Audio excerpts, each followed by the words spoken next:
We've really seen a lot of talk about trucker shortages are hitting record highs. The United States is facing a truck driver shortage.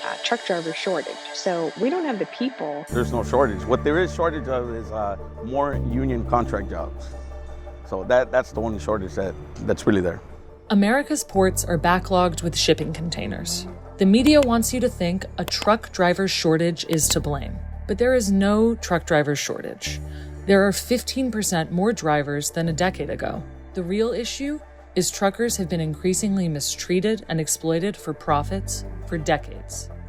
Driver compensation has dropped 40% since the 1970s. port truck driving as it is right now can be compared to sharecropping. These drivers are essentially paying to work. They have to pay for their diesel, their insurance, their tags, maintenance on tires, etc. So sometimes these drivers will have to owe the company on insurance costs because they weren't able to fulfill their work. Companies overwhelmingly treat truck drivers at the ports as independent contractors, not employees. This forces costs onto drivers that the companies should be paying, driving down wages for truckers.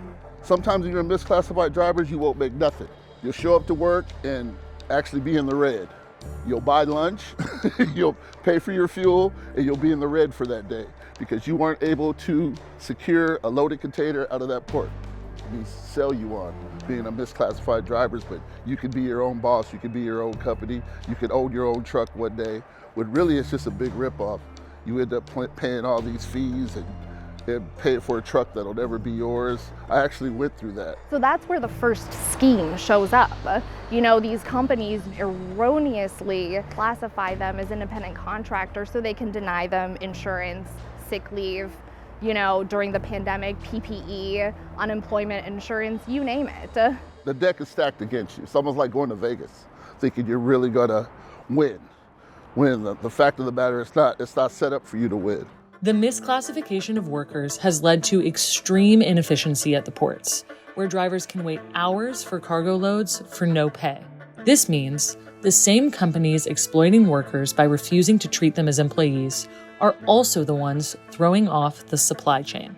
But the roots of this crisis go back decades, to the deregulation of the 1980s, when working conditions and pay for truck drivers started to plummet, as full-time union jobs were transformed into contract work.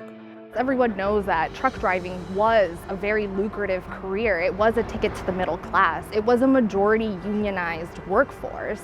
And what this current crisis demonstrates is that the system, this race to the bottom that the trucking industry has engaged in, is what has caused and exacerbated this problem that we're facing right now. As trucking companies misclassify their drivers left and right in this race to the bottom, they're also union busting to prevent workers who are employees from organizing for decent pay and benefits. In 2018, logistics company Universal Logistics Holdings fired a group of drivers at the ports of Los Angeles and Long Beach after they successfully voted to form a union with the Teamsters. Then, they replaced their former employees with independent contractors. On December 3rd of 2019, we overwhelmingly won our election. 2 weeks later, we're let go. Just out of nowhere, out of the blue, we're just let go.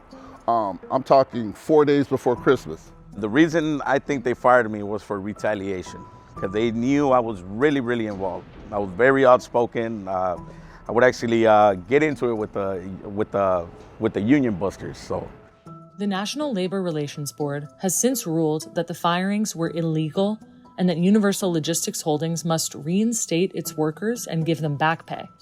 But the company has continued to act with impunity and fight against the ruling, even as its net income has risen 28%, from $37.5 million in 2019 to $48 million in 2020.